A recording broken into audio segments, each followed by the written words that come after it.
When I first set out to make this film, I had one goal: to tell the story of online dispute resolution. Not the story of any one person, the story of an idea, how something that sounds so ordinary now, resolving a conflict without ever being in the same room, was once unthinkable. I wanted to trace it back to the beginning. But the beginning kept moving. Every person I interviewed, every archive I opened, every road I drove pointed me somewhere earlier, somewhere further back. And slowly, interview by interview, the picture stopped widening and started to narrow. All these roads were bending toward the same place, the same name, one man slowly coming into focus. I had asked nearly everyone in this film the same question: where did online dispute resolution come from? And again, before they tell me their own story, they told me his. Well, Ethan Katch is the father of online dispute resolution. Before I ever got involved in ODR in the late 90s, he'd been thinking about law and technology for a decade or more at that point. He is the father of online dispute resolution. Bringing us all together is a huge achievement. So that was Ethan. I was talking with one of the guys working at that time with Ethan Katch, the father of the ODR in the world. 3 continents, the same 3 words. So let me tell you about the man behind them.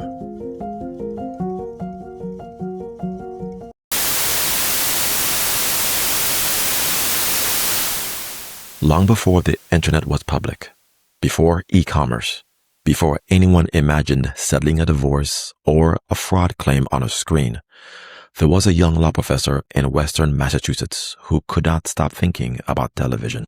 My interest in technology was in law school, where there was no technology except television, no computers in the building. At some point in the late 70s, early 80s, a colleague introduced me to Marshall McLuhan, who had written as famously, "The medium is the message." For Katch, the message was simple and radical. It isn't the content of the screen that changes us. It's the screen itself, the new way we relate to one another through it. Hold on to that idea. The whole field grows out of it.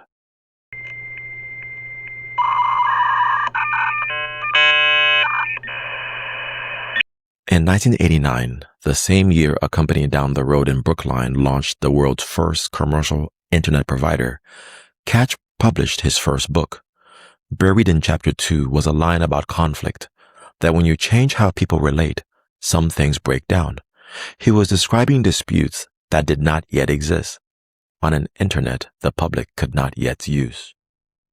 He was always very entrepreneurial. I mean, he had one foot. I mean, he's very smart and likes thinking about things, but he was fascinated by the world of computers. But even before that, he was interested in, he created some games, simulations that could play. So I think he had one foot also in a world of practice, if you will. By the mid-1990s, the internet had been open to commerce, and with commerce came conflict. In 1996, a small foundation funded 3 experiments to test whether disputes could be resolved online. One grant went to UMass for something Katch and his colleagues called the Online Ombuds Office. It was modest, and then the phone rang. These 4 Cincinnati law school students just called me up. Where they got the idea, I don't know, but it was a phone call that ultimately changed my life, and I think changed how online dispute resolution gradually developed. And they found Ethan because he was a very prominent scholar in this area. And they said, "Hey, will you resolve the disputes between our buyers and sellers within our auction marketplace?" Well, it turns out that smaller auction marketplace was eventually bought by eBay, who was really the big kahuna at the time. That eBay pilot resolved about 200 disputes in 2 weeks. At the time, the most disputes ever resolved online. 200 seemed like an overwhelming number. 200. It sounds almost quaint now. Within a few years, the platforms he helped seed were resolving 1 million. By the time Colin Rule left eBay, $60 million a year, the whole architecture of modern online justice traces back to that one phone call he didn't see coming. In 2001, Katch and Janet Rifkin published what its own back cover called the first book on the fastest growing phenomenon in the field.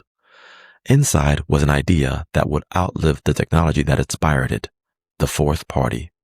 The idea came, I remember it clearly. I'm just sitting at my computer typing and thinking, and some reason I thought this is like the fourth party. Fourth party is the technology that interacts somehow with the other parties, interacts with the process, somehow stayed alive for 2 or 3 decades, 2 decades at least.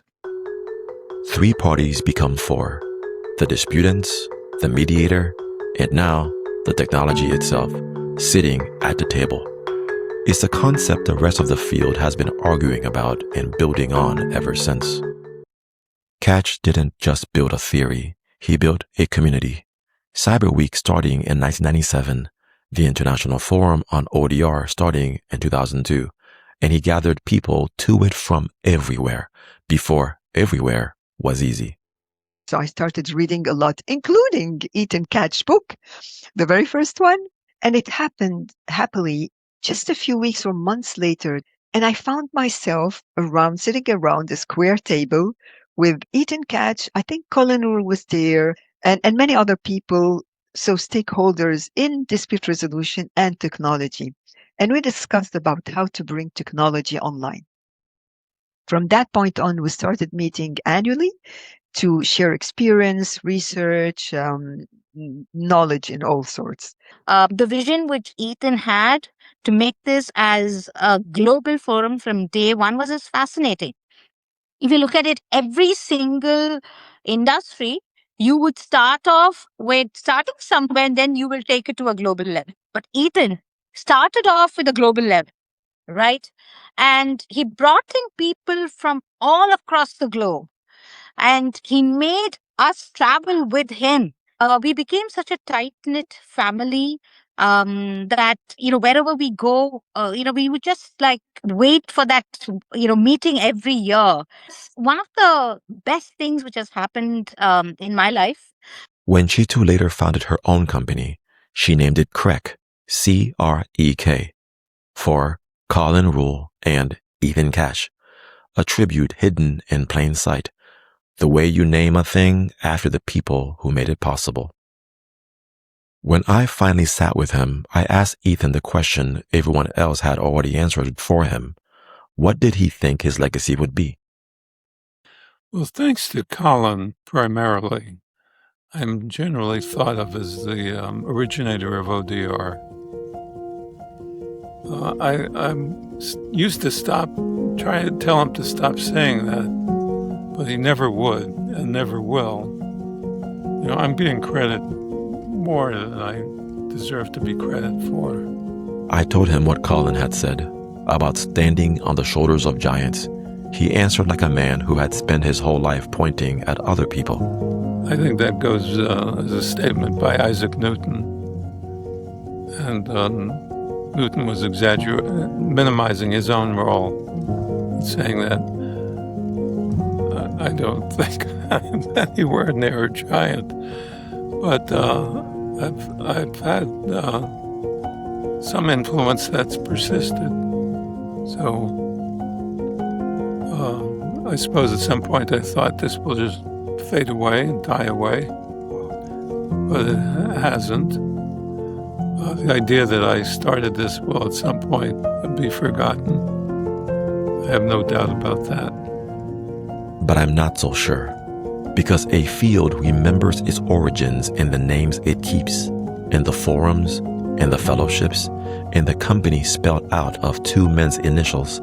He says the idea that he started this will be forgotten, and yet every single person in this film began their answer the same way, by pointing back to him.